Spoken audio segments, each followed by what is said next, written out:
66 mgongoni Sergeant Felix Karidhi. 7 mgongoni Warrant Officer daraja la pili aliye pia ni mkongwe zaidi, ujuzi anao, pia nahodha, maneja, kila kitu wa timu ya Nairobi. Anaitwa si mwingine bali ni Obed Nyaga.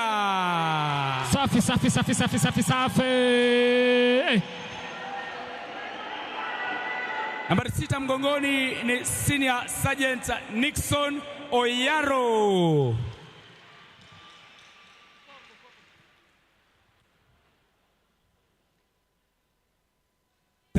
Tatu mgongoni ni Sergeant Rafael Wambua. Nambari 8 mgongoni ni Senior Private Jacob Makoha.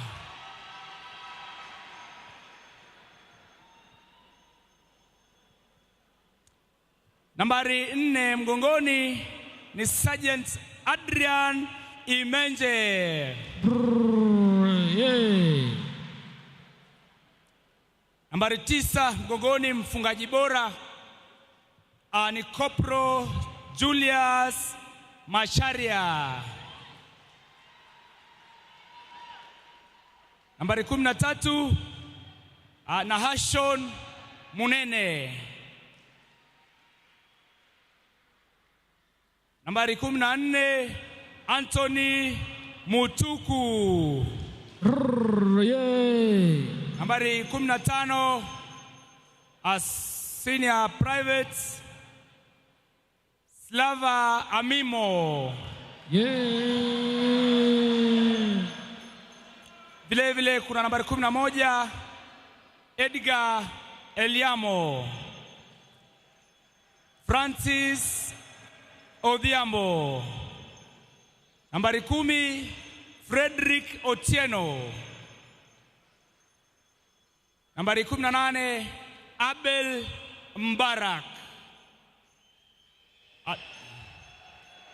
Team manager Nairobi ambaye pia ni team manager wa timu ya ulinzi Livingstone, Senior Sergeant Livingstone Wesa. Mkufunzi wa timu ya Nairobi Christopher Mayembe. Mkufunzi msaidizi Harrison Mwaura.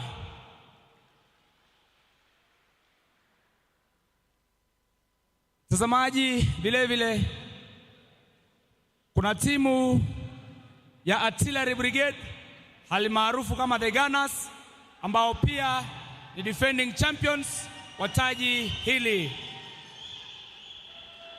Nambari 23 Duncan Kimutai.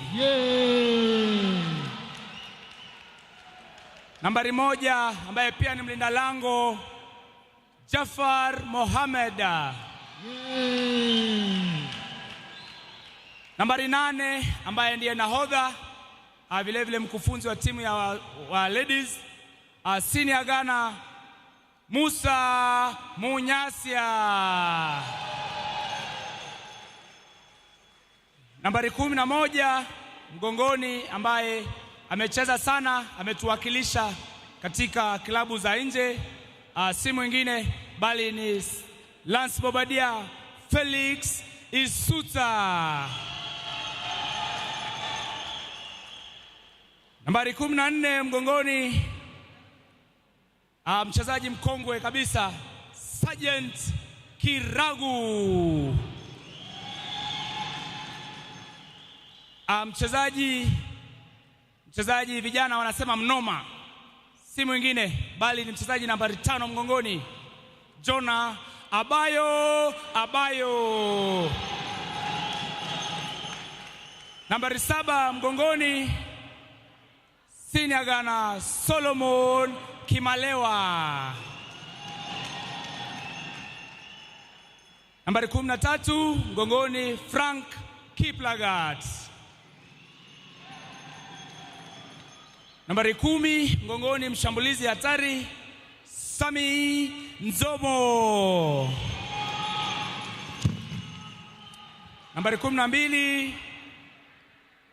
Mudhoka Mumo. Nambari 4 mgongoni, kijana chipukizi, kijana anaponyoka kabisa, si mwingine bali ni Billy Wanjala. Nambari 28 mgongoni ni Belvin Imo. Nambari 3 mgongoni ni Wesley Chesiro.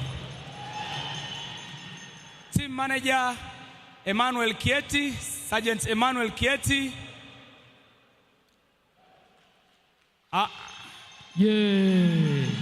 Manager msaidizi Sergeant Monica Chepkorir. Mkufunzi Bobadia Irene Miti. Mkufunzi msaidizi Bobadia John Omolo.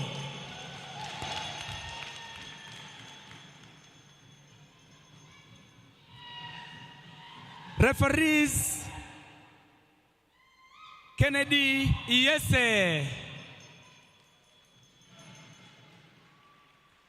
Patrick Ekisa. Table officials Christine Tina, Anthony Mwendwa, George Asimeto pamoja na Dickson Alwena. Basi mtazamaji, taweza kuruhusu Commander Garrison, Commander Lang'ata Garrison, ili aweze kuanzisha mechi ya fainali makala ya mwaka 2022. Asante sana.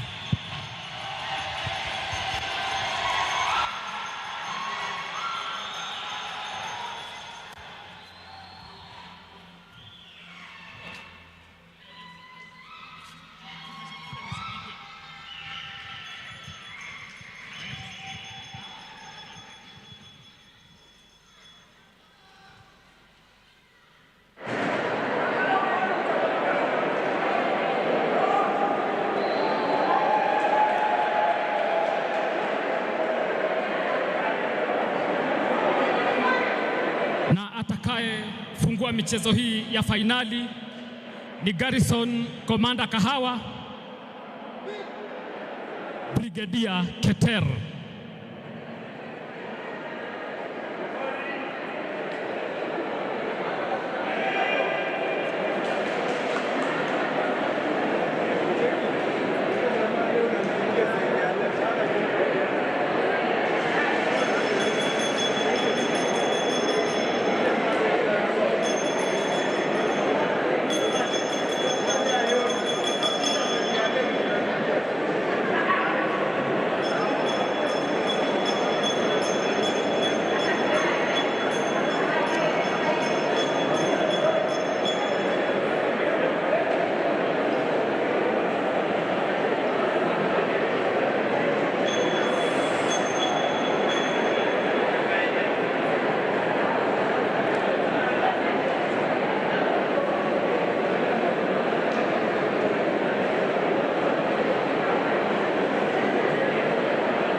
Fainali ya Bora Cup Championship makala ya mwaka 2022 imeweza kufunguliwa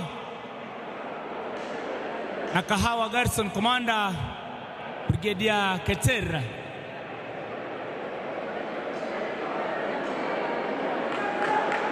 pamoja na mwanaruninga meneja mkuu wa runinga ya Lookup pamoja na runinga ya Mudhingi David Mbatia.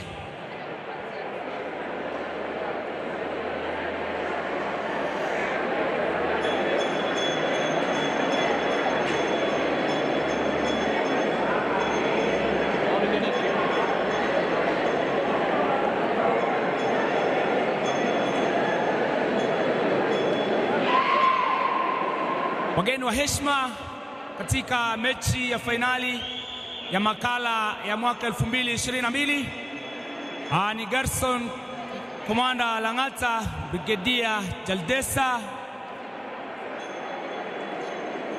Artillery Brigade Commander aliyepia Defense Forces Handball Association Chairman Brigadier Mwenga, Chief of Inspectorate Brigadier Jobari, Chief Garrison Commander Kahawa Brigadier Keter,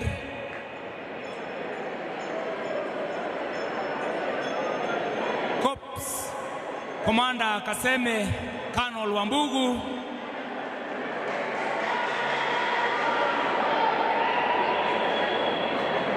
Colonel Sports DHQ Colonel Kiprop,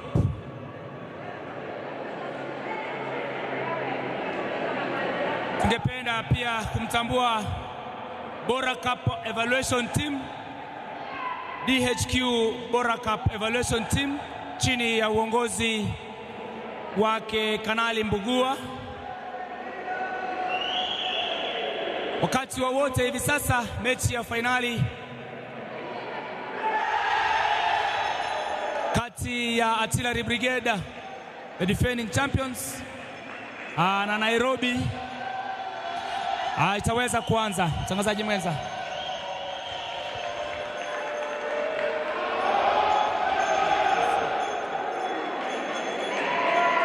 So the finals of the men's tournament, Artillery Brigade head-to-head against Nairobi. It's going to be bigger and even better. Stream live on Lookuptv and Mudhingi TV, and of course on our social media platform. Remember, this is free to air. Remember, this is free to air on Signet. That is on Star Times, Go TV, Bamba, you name it. Free to air on Signet. That is Lookuptv and Mudhingi TV. And of course, the social media platform, YouTube and Facebook, and the updates on Twitter, as the finals of the Men's Bora Cup 2022 kicks off officially. Artillery Brigade going head-to-head against Nairobi. Artillery made their way to the finals after securing victory over 4 Brigade, and of course Nairobi a slight margin over Engineers of Thika, which was a tantalizing match that kicked off on Monday, 14th of November 2022. Today it's even bigger and better because it's the finals, and after that the closing ceremony, where we'll be getting to see the awarding ceremony. Of course, we can be able to see there's beautiful trophies to award the champions, second place, and basically all the participants. Look at that. Wow, what a score. Is this how we kick off the match? Yes, it is, in a big way.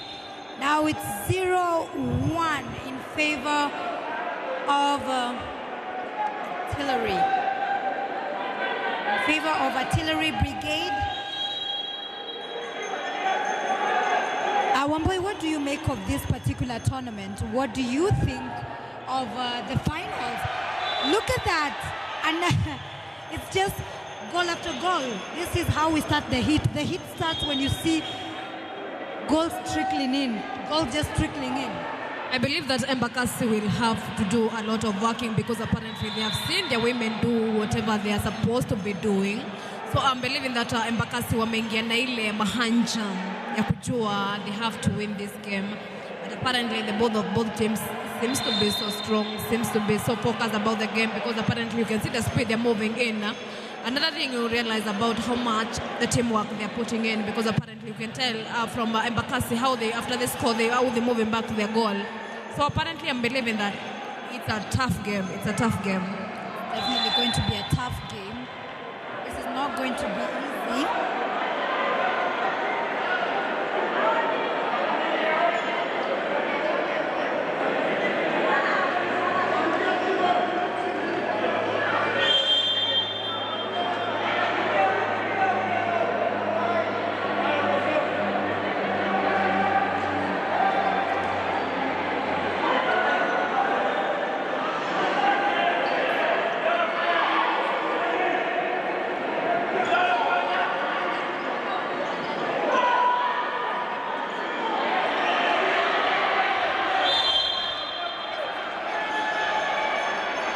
It's a final game between the NAIROBI team and EMBAKASI team, the artillery team, and putting in mind that the artillery team for the women category, the EMBAKASI team has won.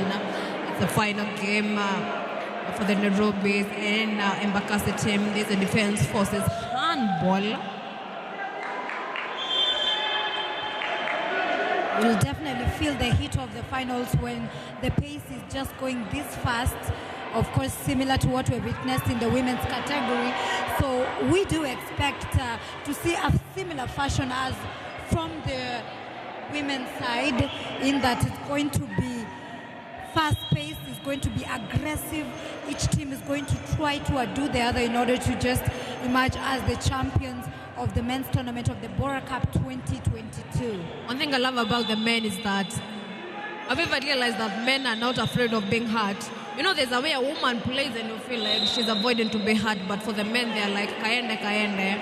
So apparently it's a very touchy game. It's a very, kuna kuvurutana kwingi na kuangushana kwingi, but apparently it has to be a winner, there has to be a loser. They definitely had to be a winner and a loser. Of course, we'll be having the awarding ceremony. Look at that. Oh my goodness. Oh my goodness.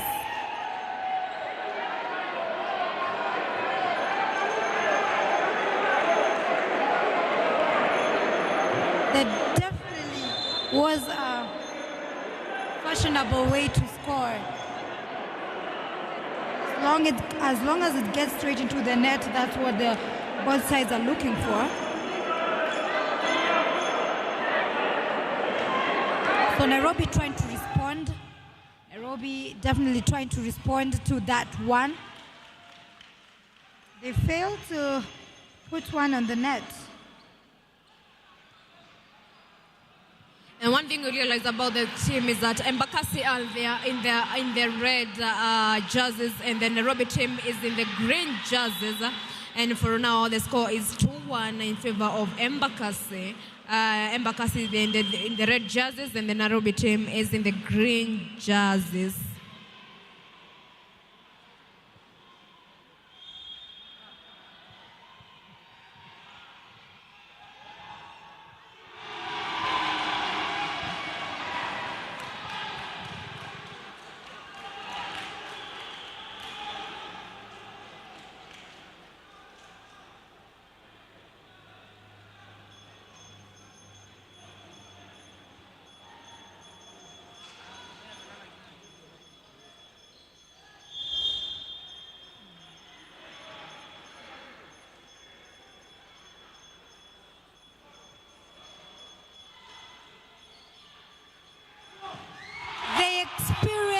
the Nairobi side is witnessed, and you can definitely see that these players are not new to this particular game.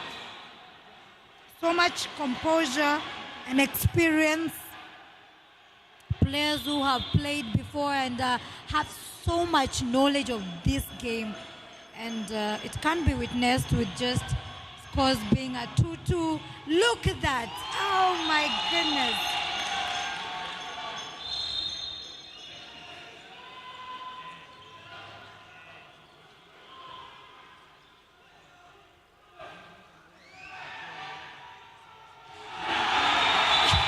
What was that?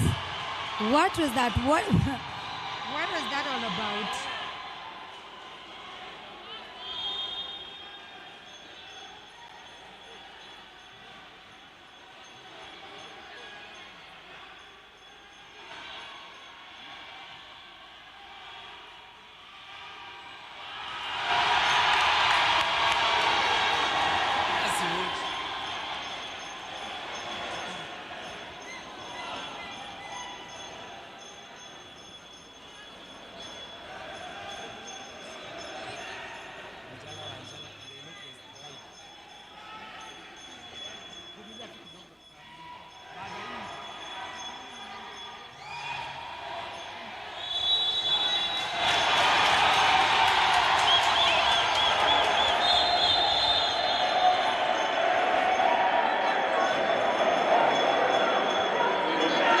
Of course, we see Nyaga making his way into the court.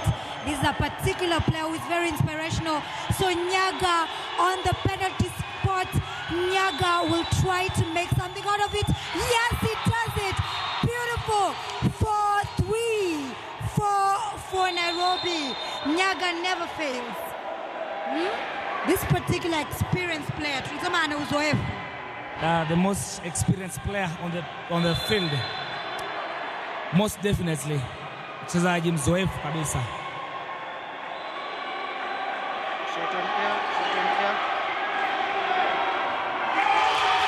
Wanasawazisha. As expected, this is something that we just expected. It was not going to start easy. These are two top dogs. Artillery Brigade is not an easy team to beat. Neither is Nairobi. So this was definitely expected. Look at that. They try to make it and take the tally ahead, but the defense is quite something for Artillery Brigade. Haitakuwa rahisi, lakini wanajaribu kupenya pale. Wapata bao kweli. Watafuta bao wana Nairobi au watu wa jiji wanashindwa kuwika. Abayo nambari 5 mgongoni wa Ganas. Referee mwamuzi anapuliza kipenga cha kuonesha tuta dhahiri shahiri ya kuwa Abayo ameweza kucheza visivyo.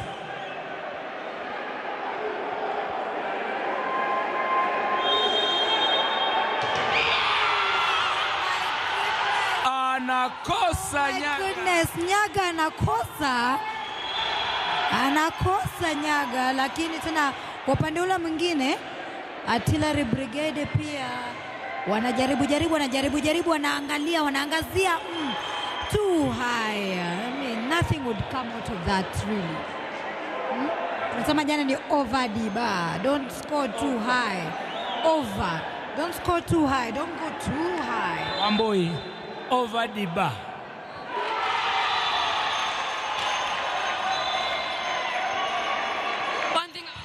One thing about this game, it's because it's getting more inashikana sana. You know, men have realized that awagopi kuumia, wanashikana sana. Like, it's either we do or we die. Bila shaka you have seen how Kevin Imo, mchezaji wa Artillery, alivyo manhandle yule Sergeant Karidi. Umeona, alafu referee akasema amecheza visivyo. Unaona vipi? Wanapimana nguvu namna gani? Ukifika kwa uwanja I think ukifika kwa uwanja unajiuliza huyu ni komanda wako, alafu unasema unamshika, haitakuwa shida. Amecheza visivyo tena Karidi.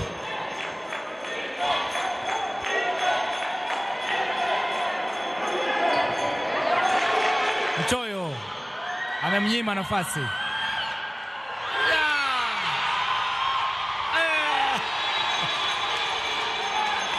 Mtazamaji, msikilizaji, usikose, ukikosa utachekwa.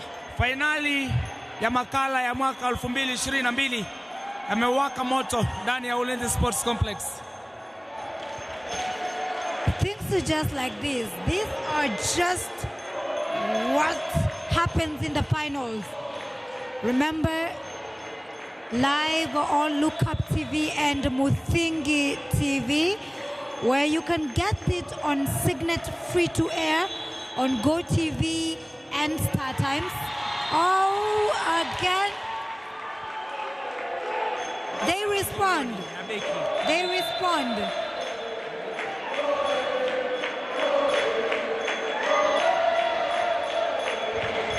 Anaweza kufunga tuta hilo mchezaji Solomon Kimalewa, hali maarufu kama Nabeki.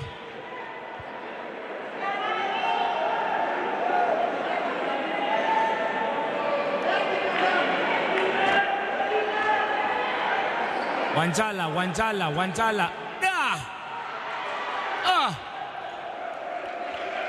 Mlinda lango hatari kabisa huyu. Kimutai. Hatari kabisa Kimutai. Unyasia.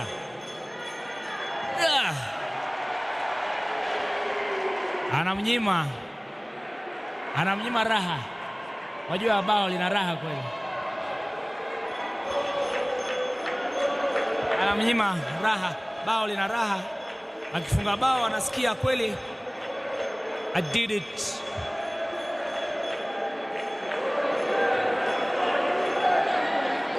Wanjala.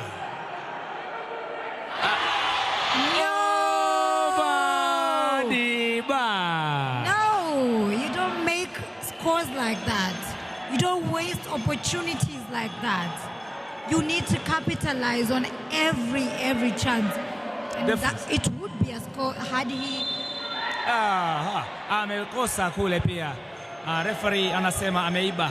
Could it be the pressure or what? What exactly is happening here? Mtangazaji mwenza Lewi.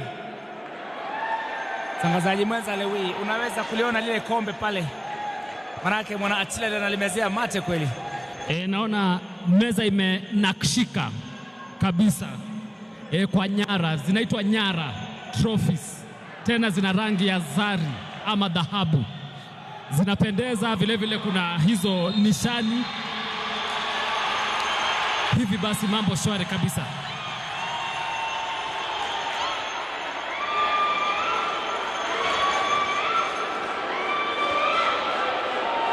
Mchezaji wa Njala, mchezaji wa Artillery, mchezaji ambaye anateleza kweli, ameweza kuchezea visivyo katika eneo la hatari la mwana Nairobi. Bila shaka referee ameweza kuamuru tuta ambalo limeenda kupigwa na mchezaji nambari 7 mgongoni, mchezaji Solomon Kimalewa.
Msikilizaji, mchezaji Kevin Imo ameweza kupigwa kadi nyekundu na mwamuzi Ekisa. Kwa hivyo ina maana ya kwamba Artillery Brigade anaweza kucheza mechi hii kwa muda uliosalia akiwa na wachezaji wachache.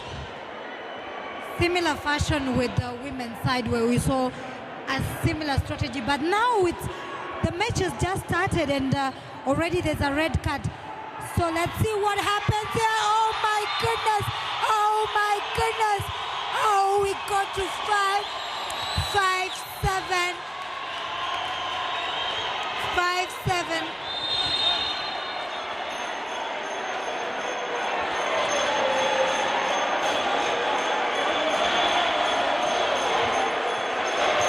The tally goes to 5-7 and you can feel the finals brings in the thrill, the sensation.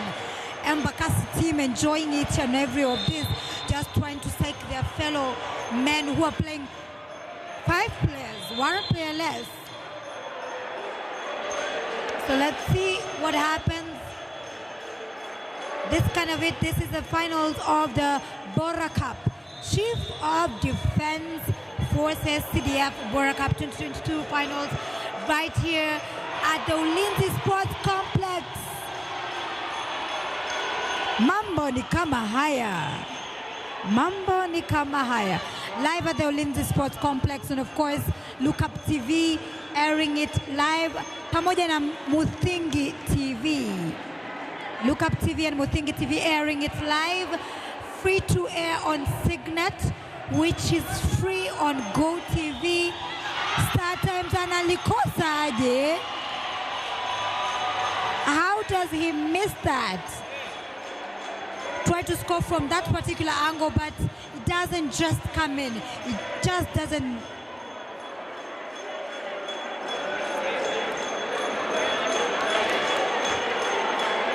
Remember, on social media platform is also Lookuptv and Muthingi TV, and there is a link where you can just check it out on YouTube and Facebook and click on the link to just follow this match as it unfolds, this being the last match of the day. Look at that. Oh my goodness. Oh my goodness. So much frustration and pressure from both sides of the team. As Munyasia tries to score, but it doesn't just pay off. So now it's composure slowly by slowly as Kip Lagat just hands it over to Munyasia. Then Munyasia communication. Pole pole njaribu. But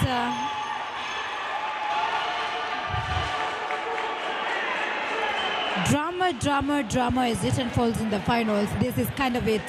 This is kind of the energy, the thrill, the sensation, and the taste of the finals of the men's Bora Cup 2022, Artillery Brigade and Nairobi, and they managed to bring something out of it as the tally goes to 8. After suffering a red card, so this is quite something for them. They definitely needed that score. Yeah, I'm meant to understand that if you receive a red card, you're not going to play for the rest of the day. That means you're going to be out of the match, the whole game. And then the coach, after 2 minutes, he can put in another player. Okay, that's not a bad one. Even though the player that received the red card, he's like William say, yani. Nairobi also have a player who has received 2 minutes. He's out. I think they're now even.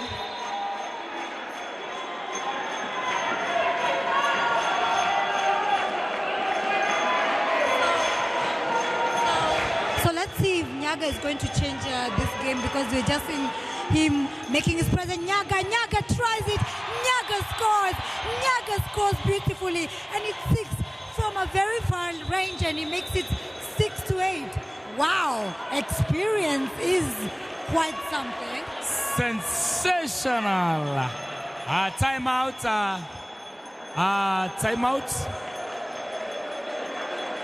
Artillery Brigade are leading by 8 goals against 6. A goal scored by Nairobi. Always, I want you to remind us, always, maybe there's somebody, a viewer who's just joined us, what colors are Artillery wearing, and maybe Nairobi? Red is for danger.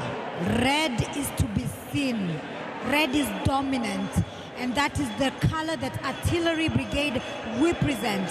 Blue, you cannot run from blue. Blue is a beautiful and calming color. Green is a beautiful and calming color. It's a light green that is just not too much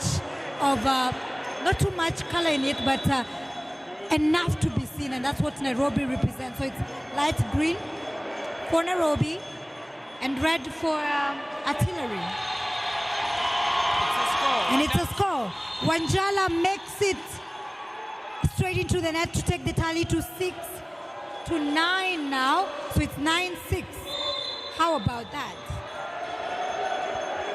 Karedi has been fouled.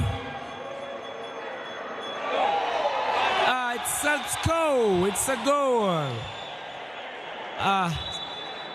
Bao Saba, Artillery Brigade, the champions, are defending champions. Didi anapata 2 minutes. Mshambulizi wa Artillery Brigade Wanjala, Billy Wanjala anapata 2 minutes. Bila shaka Artillery ni wachache sasa, they are less.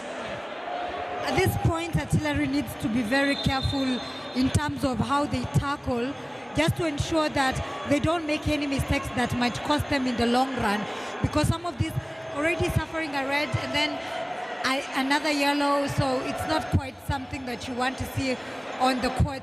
Oh my goodness, with a beautiful fashion.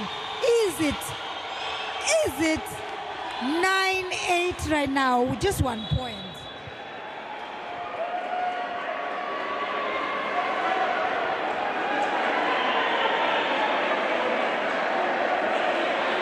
So now it's for Artillery to try and respond to that. And we can see Kimalena, Solomon.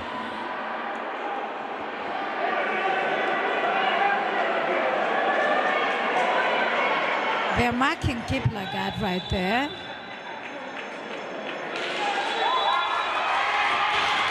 Another. Oh my goodness. It's just another, and they're enjoying it because that's another 2 minutes. They now better be careful from both sides. Look at the pace. Look at the pace. He better make it. Oh no. It just doesn't serve off. I like the way the referee is controlling the tempo of the game. Nam.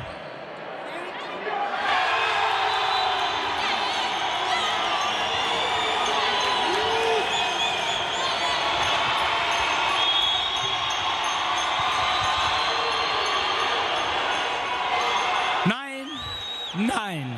Tisa.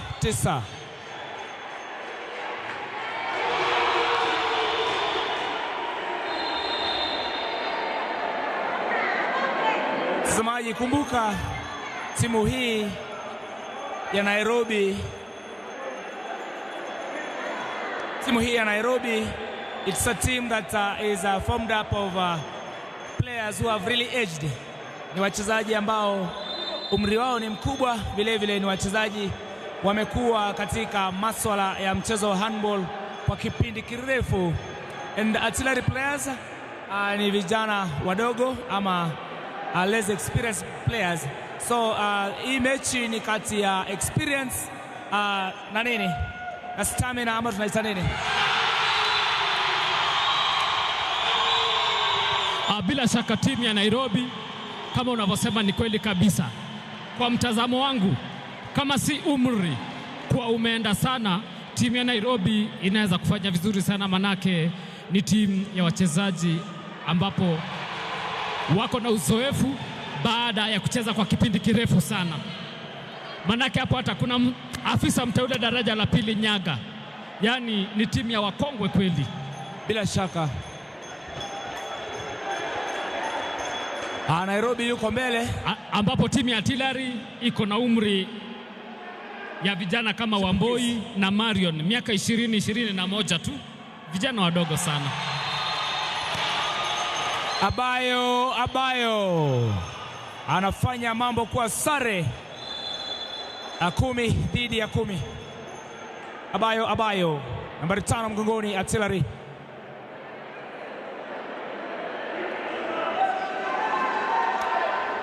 Kumbuka timu ya Nairobi wanacheza, ana ujuzi, experience.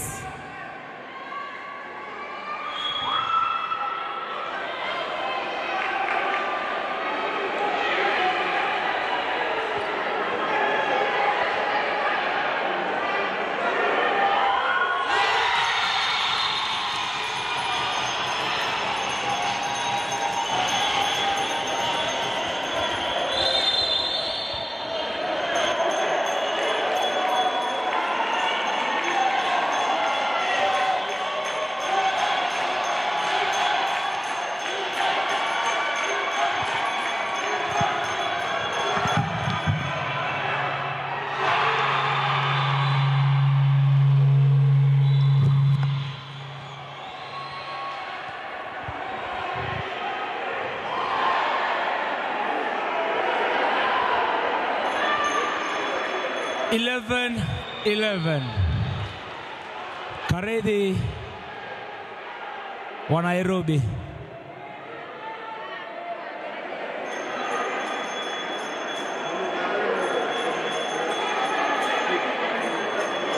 Isuta na beki. Isuta anakosa.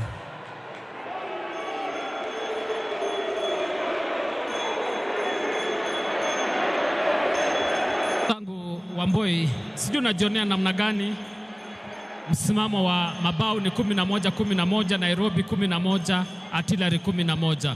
Je, labda roho yako inaegemea upande upi? Wakati huu sina msimamo.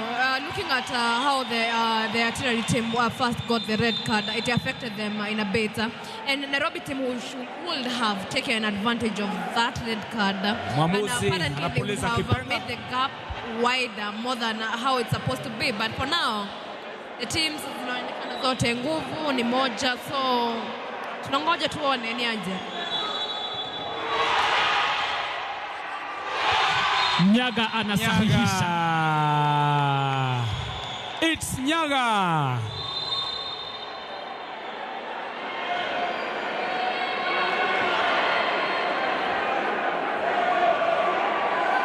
Hapa kama uko na moyo usio katika hali sawa, hapa moyo unaweza kuzimika.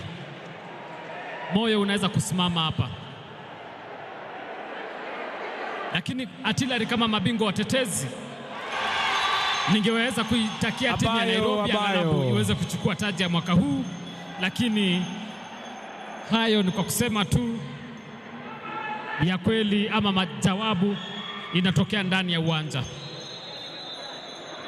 Lakini timu ya Embakasi wako na ile added advantage ya eti they are so young, wako na ile nguvu ama wako na ile speed.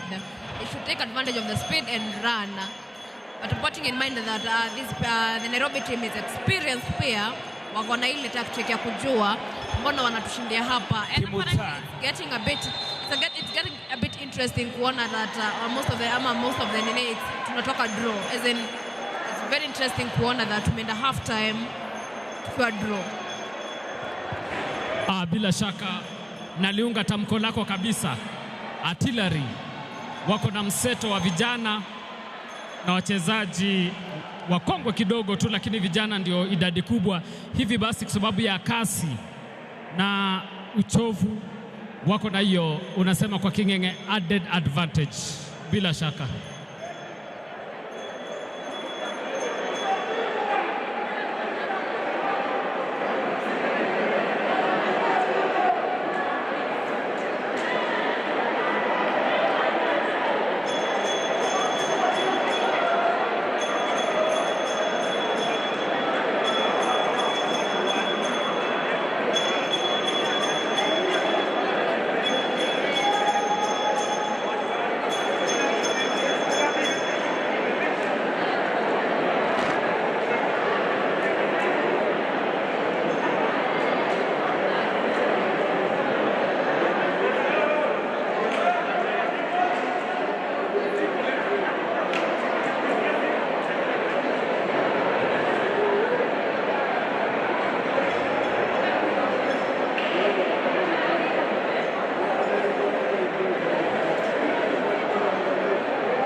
Basi kama nilivyokuwa nikikueleza ni kwamba mashindano ya mwaka huu yamepangika katika hali stadi kabisa, na viwango vya mwaka huu viko katika hali ya juu kabisa. Yaani hamna tofauti na mashindano ya kimataifa. Hata ukija labda kama hujaambiwa, unaweza kufikiria ni mchezo ya kimataifa, labda ubingwa wa Afrika, manake wote walioko hapa ni wa Afrika. Ama unaonaje? Kitu moja nimenotice, ama one thing I've noticed about the game is that a lot of players are using their military experience. Ukiangalia si wachezaji wengi, ama especially wachezaji wenye si hawayuko kwa military, si wengi wanaweza tumia ile ujuzi au wanatumia. And so the game is apparently for the first time nimeona tumeenda half time tukiwa draw, and the second half will be more thrilling and more powerful because apparently they have to be a winner, and one of them has to come up with the second. One of them has to change the tactics. So we're expecting that one of the team has to at least open the margin. Definitely, the second half is where everything changes, and to me, I think the team that has trained the most maybe takes the day. Okay, and training the most, you also have to consider where age is concerned. Like you see the artillery side, they've got a younger side, so they can run a lot. So if they won't be having so many turnovers, if they will utilize their chances, then they'll be having a very bigger chance of winning the game. There's something about legends, or should I call them people who have been in this game for quite some time, is that they let you lead and show you how weak they are until it comes to a point that they have to do the turnover and make sure that they win. So apparently the Nairobi team has that. They have that. If you've noticed about the game, they have that tactic of and making the younger ones see that maybe we are losing it when we are giving you a chance to win. Baadaye they are coming and winning it. So the EMBAKASI team still, they have that motivation of if our women have done it, why not us? So apparently I believe that it will be a hard game apparently, but the margin that will be won with it will be solidly. Definitely the margin will be so little, because the Nairobi side is an experienced one. Artillery side is also very fit, very good to go, and they are really out to make sure that they defend their title. They won the year 2019. And again, I believe that this team they had a lot of preparation to do, because apparently we have come all the way from. If you look at when the game started from day 7 to now, these people have a lot of preparation they have done, and they are mentally and physically there's a lot they have done, and you can tell in as much as we are saying the Nairobi team is a bit experienced, a bit old, they have a lot of tactics to show the young ones. Yeah, but remember, sometimes speed beats skill. You get it? Sometimes speed can beat skill. You can be very skillful, but if you are slower, then your opponent takes the advantage.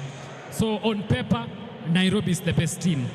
But artillery, they are young, they can run a lot, they are energetic, so they are likely to take the day.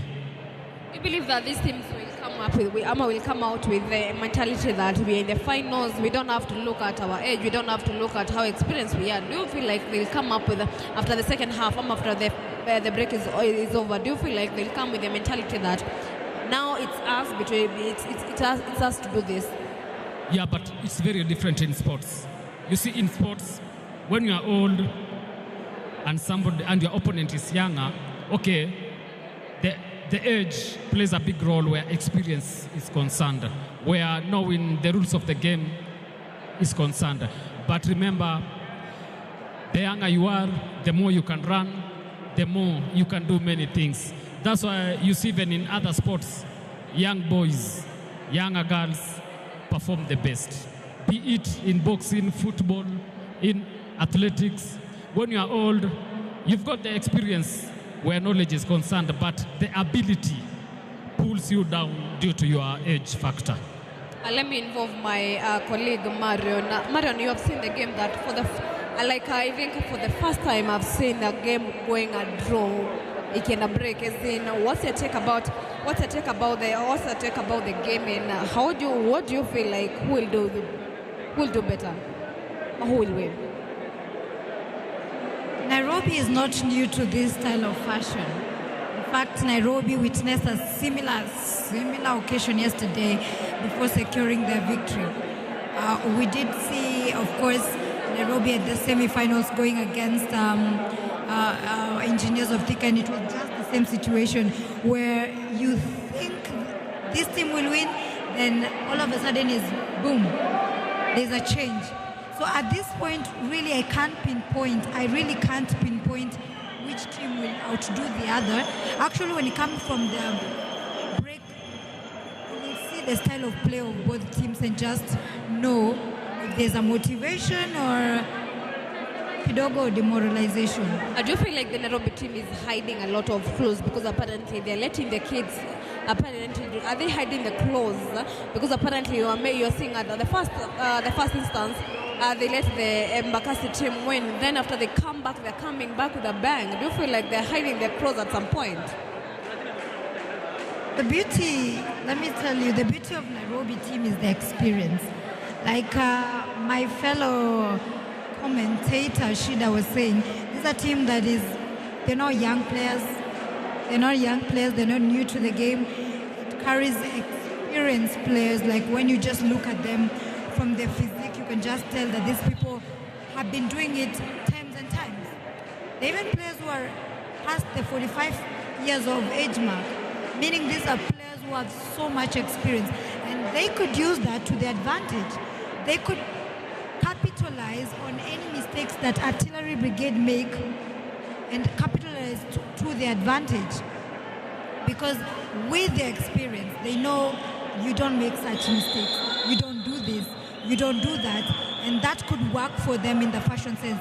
Then the speed of Artillery Brigade could also be the undoing of Nairobi. Imagine managing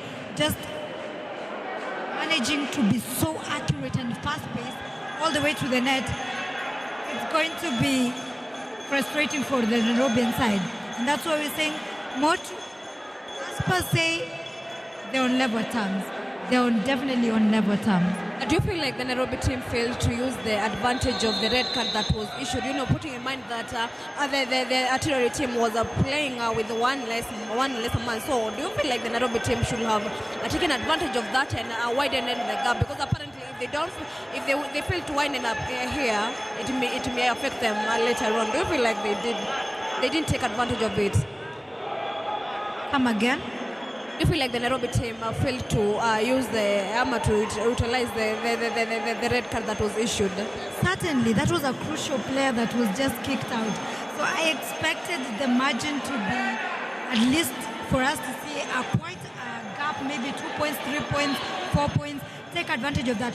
Remember, not only the red card, but they did also suffer immediately after a yellow, meaning a 2 minutes timeout, and they didn't use it to their advantage. In fact, they went ahead and committed a foul, and then another player was sent off. So it was not something really, it was not really fashionable, not a good look on Nairobi, because if it was a red card, normally a red card you should take so much advantage because they're playing less. You have more power, you have more men. Use that to your advantage, but they failed to do that. And Artillery managed to just like keep up with the pressure. And the beauty of handball is after a red card you substitute. After some time you just substitute another player and you go back to your usual business of the day. So they did manage to do that, and it's quite unfortunate for Nairobi. Again, about the Nairobi team is that they are playing out of, they feel like I don't know if they're feeling if they're in the competition or they just feel like they're in a friendly. I don't even know if you noticed that they are so relaxed, by the way. You feel they're relaxed? Very. Because apparently you can tell that they don't have that pressure of trying to outclass their opponents. Very interesting take from Omboy as Artillery tries another one. Look at that. No, he is denied. And it's not quite a good shot. It's not quite an interesting shot. Shida, mfikiriaje kuhusu hiyo pasi? What kind of a shot is that? I don't feel it would have worked for him, regardless of the prowess of the goalkeeper.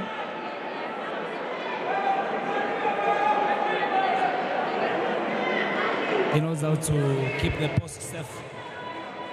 It wasn't going to be easy for Artillery to score that one.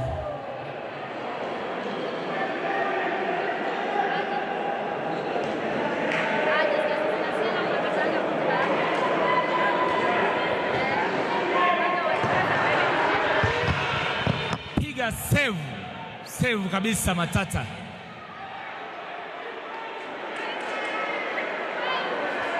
Mlinda lango wa Nairobi yuko alert kabisa.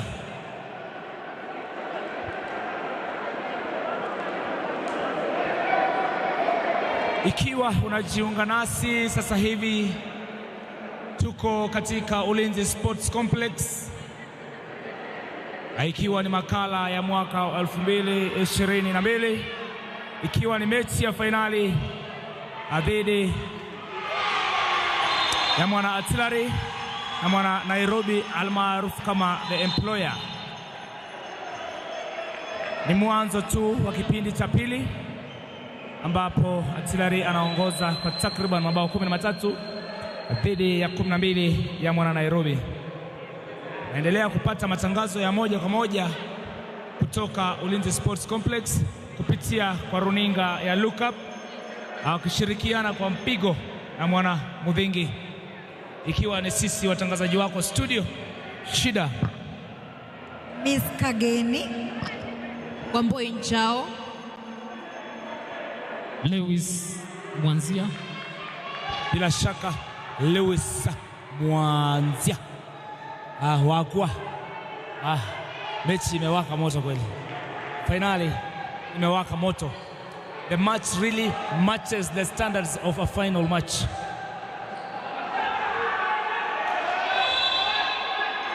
Hikabu ameweza kucheza visivyo.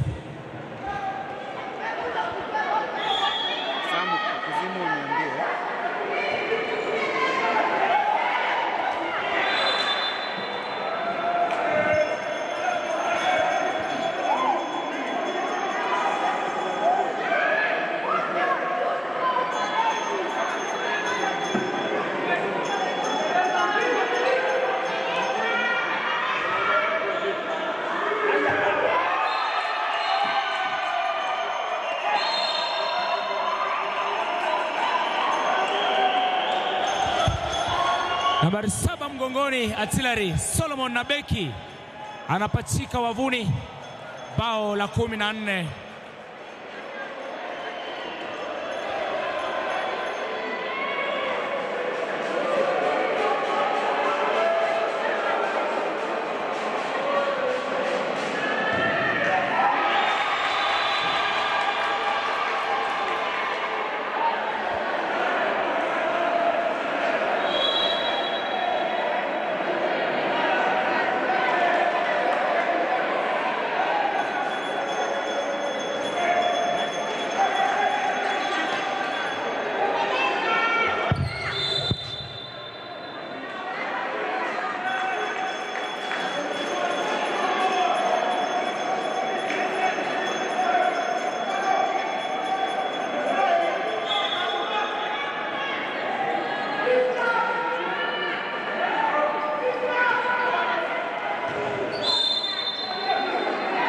For attack by the artillery side, but we're still in the danger zone.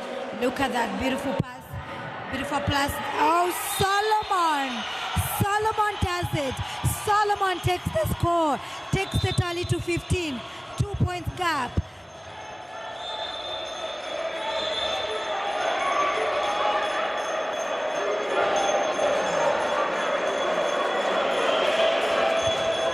That's kind of it. That's kind of the energy that is witnessed and felt here at the Ulinzi Sports Complex,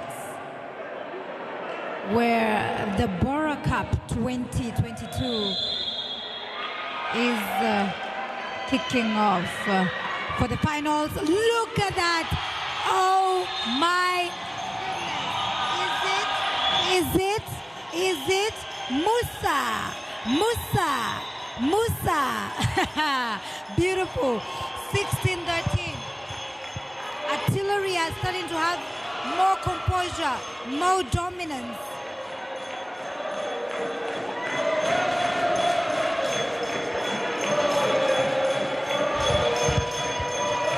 Lewis Mwanzia, bila shaka mashabiki wa Artillery wamefufuka. They have just resurrected kwa sababu ule mchezo ambao mwana Nairobi alikuwa ameanza kucheza ni mchezo hatari kabisa, mchezo ambao it cannot guarantee you a comfortable win. Unaona namna gani? Katika hiki kipindi cha pili na chalala salama, nafikiri Artillery wata take advantage ya umri wao, kwa sababu Nairobi experience wanayo, lakini makali na ile kasi ya mchezo kudhibiti wana Artillery hapo inakuwa ni shughuli nzito sana. Wamboi, can we say that Artillery is leading and it's a comfortable win? I think these people are waiting for the second half for them to open up, because apparently they didn't want to show their skills at the first place. So I believe that the second time wamesema kaende.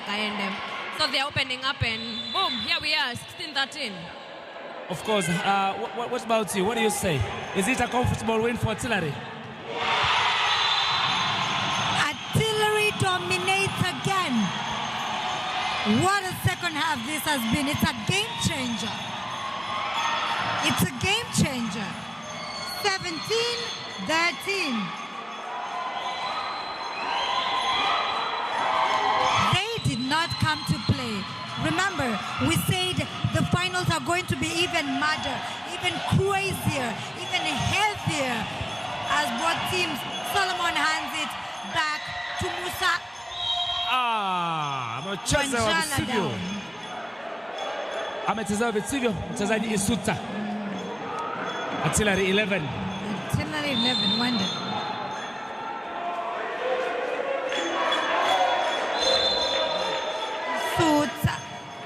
Isuta amewekwa chini pale. Naam. Lakini watajaribu Isuta tena. Lakini this time they have managed to see him, so they mark him and they block him. Yeah, amemsakama katika lugha ya Kiswahili. Anasema kufanya nini tena? Amemsakama. Sakama. Bao.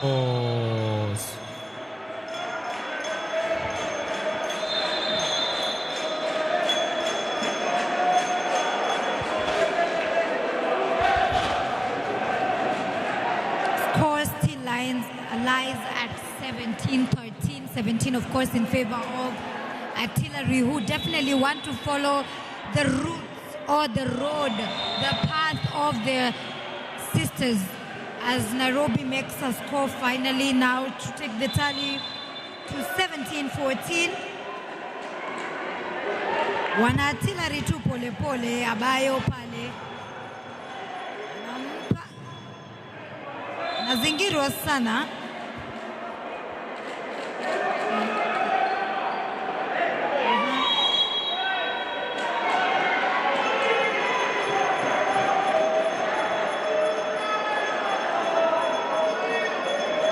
Pole pole Kiplagat jaribu shoti hapo Solomon, lakini haliwezi. Pole pole tu Nyaga pale. What?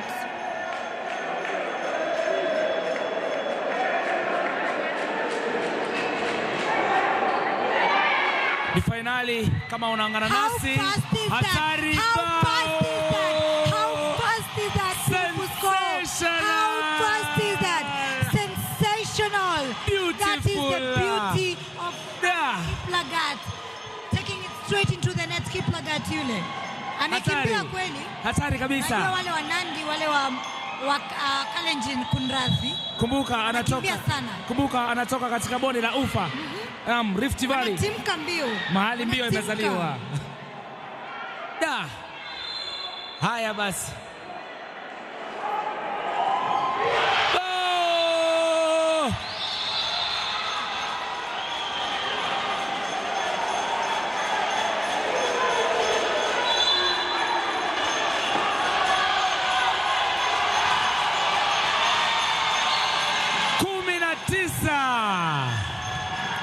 Dhidi ya 14.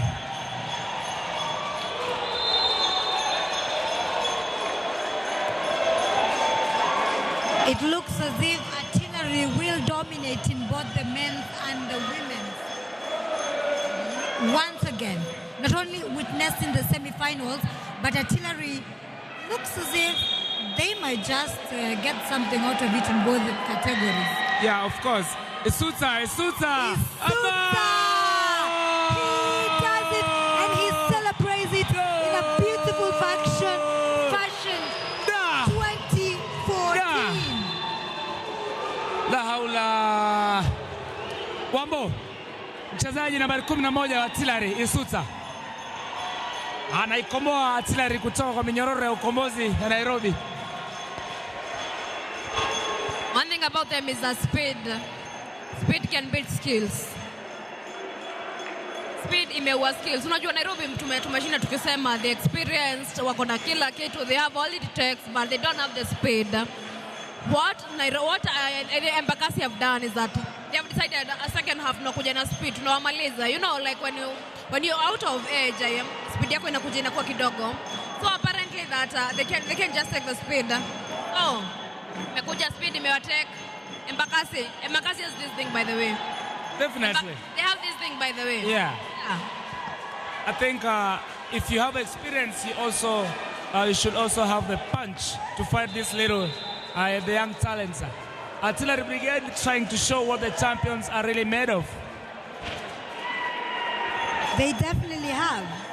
Imagine 6 points gap.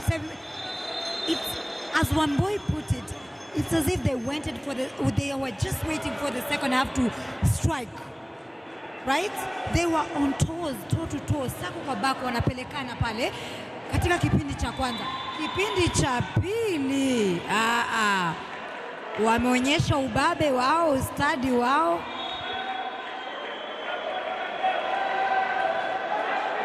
It's something sensational to watch because the finals are kind of something like this. They are like this. Look at that. Solomon fails. So now Nairobi, slowly, you can sense their frustration. You can sense the frustration of this particular team because they can see the margin is bigger, keeps widening. The margin keeps widening, so Artillery can sense that victory is smelling. It's almost here.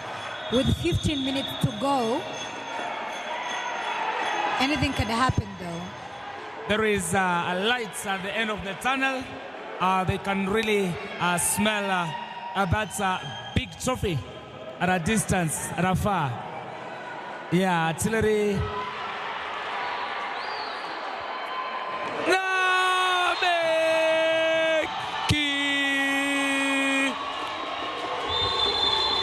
I think we're liking this game. I am loving this game. I am enjoying this game.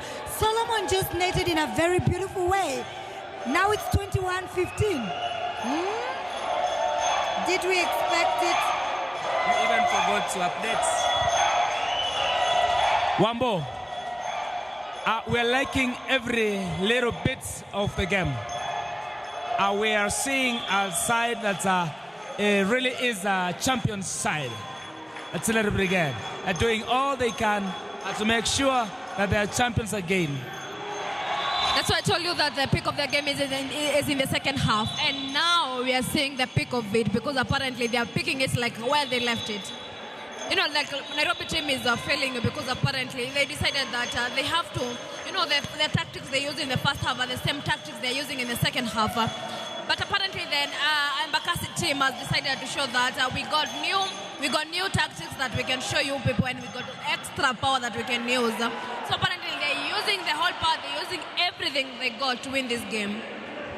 Despite of Artillery EMBAKASI team main man receiving a red card, we have seen them come back again and try and put up a fight against the most experienced Nairobi side. What do you think they do? What is it? What is the secret behind this? I believe when they went for that break, they decided that in as much as we were drawing, we need some teamwork, and that's why they're using. In as much as they are using their main man, they have a lot of teamwork. You know, like they have like a lot of looking up for every team member, like has to participate in it. Definitely. Over the bar. Over the bar.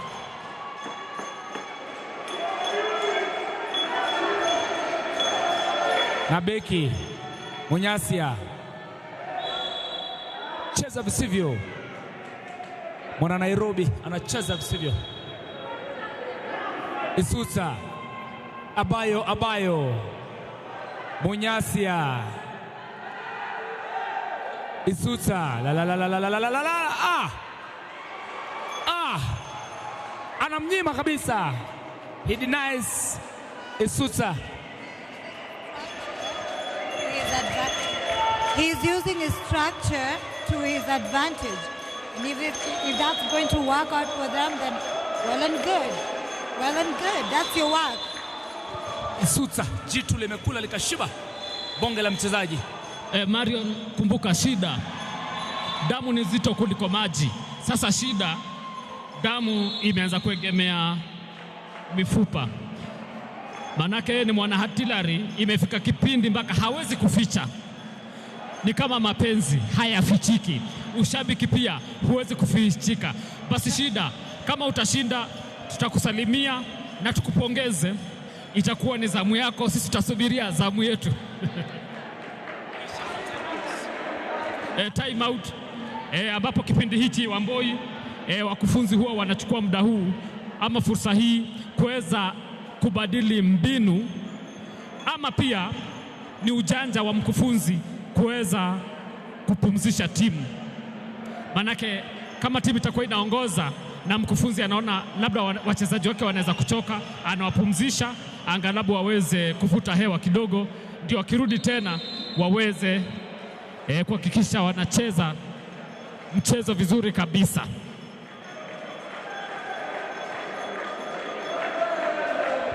Lakini kufikia sasa Artillery 21, Nairobi 17. Artillery EMBAKASI 21, Nairobi 17.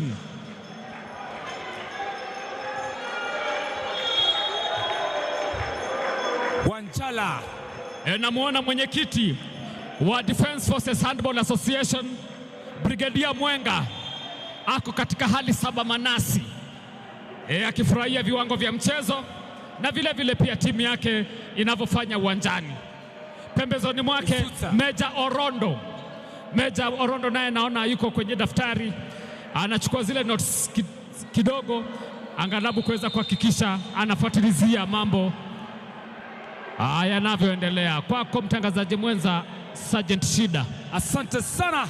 Asante sana kama unajiunga nasi, ikiwa mpenzi mtazamaji unajiunga nasi, ni katika makala ya mwaka 2022 ndani ya Ulinzi Sports Complex.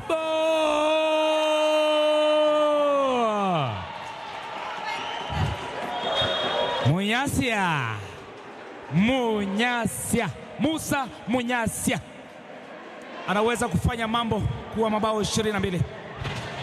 Sergeant Shida, nasikia Musa Munyasia ni mchezaji wa kimataifa, sio? Amewakilisha jeshi letu na taifa hili ugaibuni katika mchezo huu. Bila shaka. Safi sana. Vile vile ni nahodha wa Ulinzi Handball. Safi kabisa. Bila shaka uchezaji wake naona ni wa haiba ya juu sana. Kama unajiunga nasi wakati huu, tuko katika Ulinzi Sports Complex, ikiwa ni makala ya mwaka 2022 Bora Cup Challenge Championship, ikiwa ni mechi ya finali kati ya mwana Nairobi na mwana Artillery Brigade. Kipindi cha pili, muda unazidi kuyoyoma, ikiwa Artillery anaongoza kwa takriban mabao 22 dhidi ya mabao 17 yaliyotiwa uwavuni na mwana Nairobi. Utazidi kupata matangazo ya moja kwa moja kutoka katika mitandao ya kijamii, ikiwa Facebook pamoja na YouTube, kupitia kwa runinga ya Lookup pamoja na runinga ya Mudhingi, tukiwa ni sisi watangazaji wako wa kukuletea matangazo ya moja kwa moja. Shida Miss Kageni MK Wamboi Njao. Basi kumbuka, kila mtu ana talanta yake. Dada zetu hapa Marion na Wamboi kutoka Lookuptv wameona kidadada wa kijeshi wakicheza mpaka wakaona mchezo ukiwa mgumu sana, lakini ningependa kuambia tu kwamba ningependa kuwatanabaisha ama kuwahabarisha kwamba kila mtu ana talanta yake. Kama hawezi kucheza mchezo kama huu kulingana wanavyokaa wametosha, wanaweza kwenda katika beauty contest ama kuwa wana mitindo ama pia wasanii katika nyanja zingine. Sina budi ya kurejelea kwa hayo uliyoyasema, lakini let your will be done, my brother.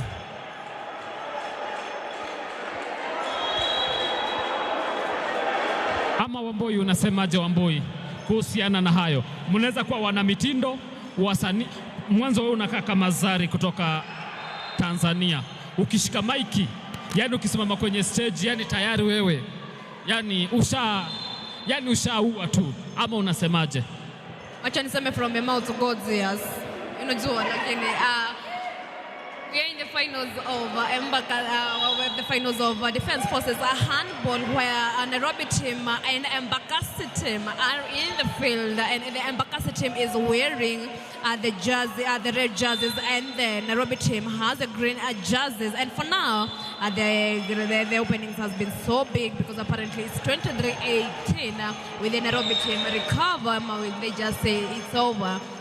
Apparently we are at Ulinzi, Ulinzi complex, where the league is happening. It's the Defense Forces Handball finally, where we see the Nairobi team is struggling to get to where the artillery team, the EMBAKASI team is. And don't forget that the women team of the EMBAKASI team won the finals.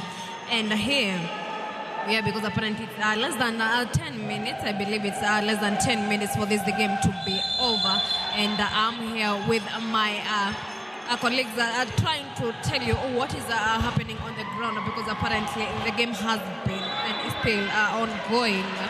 and we have seen the guest of honors are still alive because apparently there's a wording that will happen after this game because apparently this is the last game.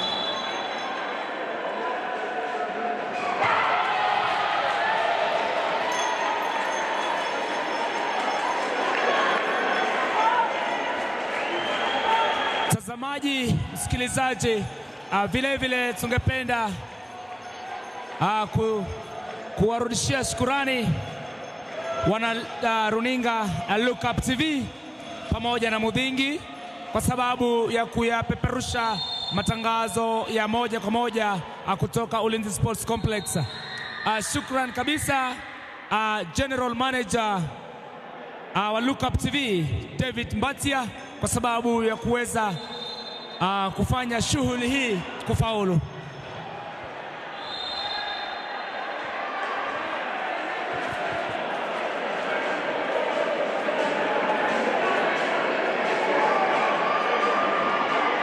Basi mtangazaji mwenza shida, mambo yanazidi kunoga kabisa, hali inazidi kuwa tete. Artillery wako kifua mbele na mabao 23, Nairobi 18.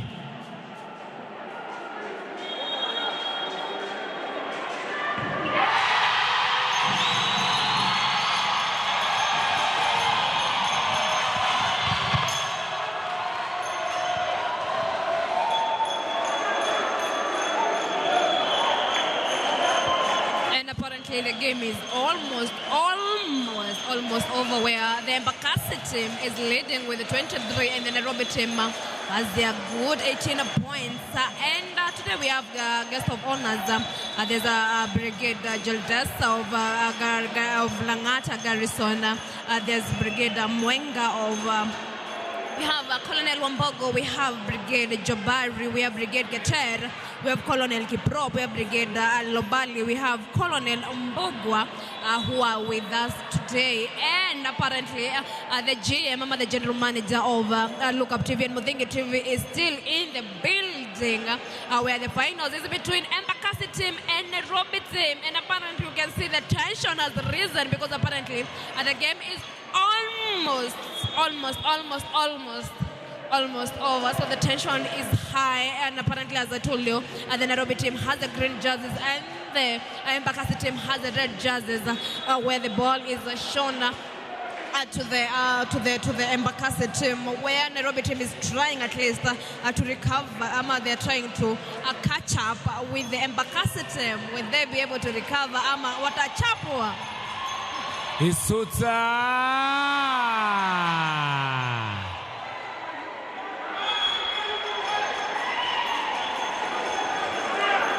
muda mchache uliopita aliweza kupewa 2 minutes na mwamuzi mchezaji Musa Munyasia kwa sababu aliweza kumchezea goal 24. Imekuwa sasa 24 24 to 18. Look at that tally. Is it crystal clear to call them the champions? Should I? Definitely, you should. Get used to your champions. Zoea champion wako. Bila shaka, zoea champion wako.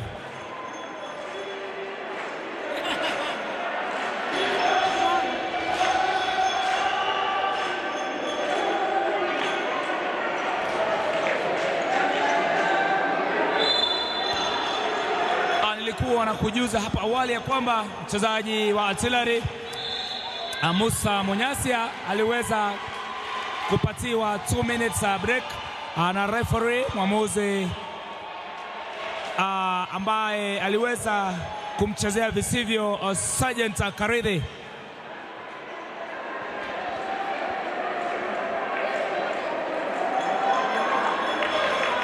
Tunazidi kutazama michuano ya finali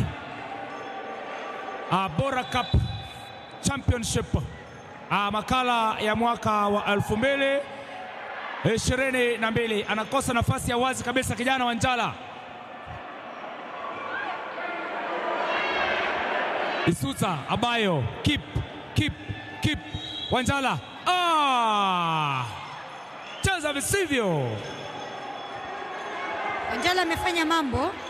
Napenda ushirikiano kati ya Wanjala na Kiplagat. Anatimka kwa kasi tu hata kama mwili kweli ameshinda, lakini anatimka mbio sana na unaona ushirikiano mzuri sana. Atena amelikosa jamani. Wanjala amelikosa huku wana Nairobi wakiangazia angalau tu kuongeza alama hizo. Mchuano huu ukipamba moto sana. Kumbuka ni finali za Mandume, mchuano wa Bora Cup 2022. Hey, kwa mpigo tena sana. Itakuwa moto moto moto. Abayo! Abayo, Abayo! Abayo! Kazi kuntu Abayo! Kazi kuntu Abayo! Abayo! Anaongeza alama pale na kwa 25 sasa. Hapa ni penye tunasema game over. Hapa hakuna comeback. Hii nayo ina comeback because apparently whatever's been happening at this Ulinzi Sports Complex is almost Wamboi, is there hope for Nairobi, Wamboi? There's no comeback. There's no comeback. No comeback in this. Remember, time is of essence. Oh my goodness. This one they'll say we just died soldiers. 26. We died as soldiers. So there is no comeback, Wamboi. We should we start viewing Artillery Brigade as champions? As I've told you, there is no comeback in this because apparently we can see that in as much as they are winning, they will still want to come back to this goal. As in, there's no comeback in this one. Let's say just that EMBAKASI have won this game. EMBAKASI have won this one. So let's continue with the action, but after the game we'll talk about their performance in the second half, because it has been a game changer. So we'll definitely look at their performance in the second half for both of the teams. But for now, action resumes faster than the speed of the internet. Definitely. What do you think? Artillery have not felt the impact of the main man being red-carded. I didn't see any impacts. They have picked up very well, and they are. How many goals do you think a team could score in 2 minutes? I believe when it comes to handball, there's no hakuna ile range ya goals. I think in handball it's just score. Then you can score as many, in as much as the team you're playing with is not like that strong. But I believe in handball that you can have as many goals as possible. From what I'm saying here is that Nairobi have 2 minutes to score 8 goals. Do you think that's possible? As I've said, this is a game done. EMBAKASI have won. Nairobi was wamwe tu, decide to. This one is gone. They can't. Oh well, these are the finals, and that's the pressure that comes up with being at the finals. Remember, we say there's always a winner, and lose is such a strong word, but number 2. There is a time I had an old man from her area. He was saying, Mofira Hoduda. I don't think that's going to be the situation here. I think Artillery are carrying the day. They definitely, look at that. Scores are just coming in. There is certainly no coming back out of this. And done and dusted. Ooh. Artillery dominance, Wamboi. We talked about the artillery effect. Is it the artillery effect in the finals? Form up. All teams form up.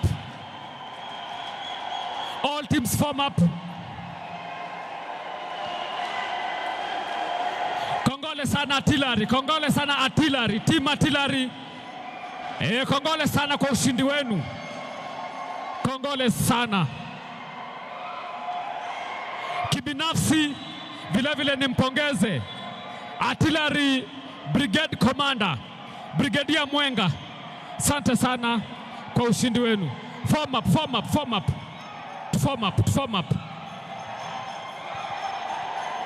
Form up please, form up please. Team captains, team managers, hakikisha watu wana form up.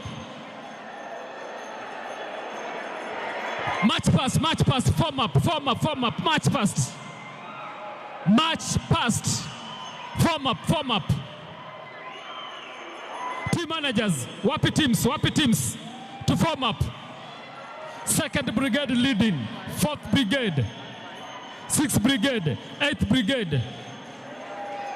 Kwa utaratibu huo, form up.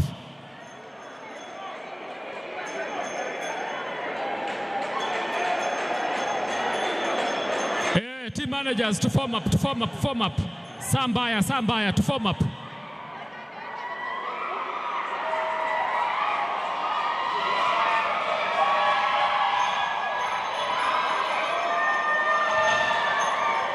To form up, asante sana team Embakasi na waona. To form up please. Sambaya to form up.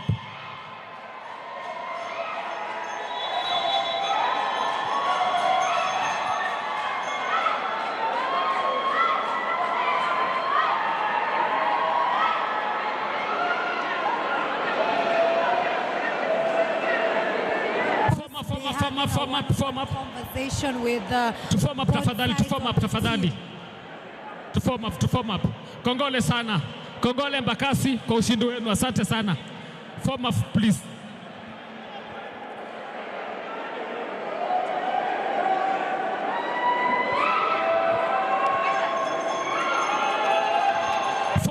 Form up. To form up tafadhali.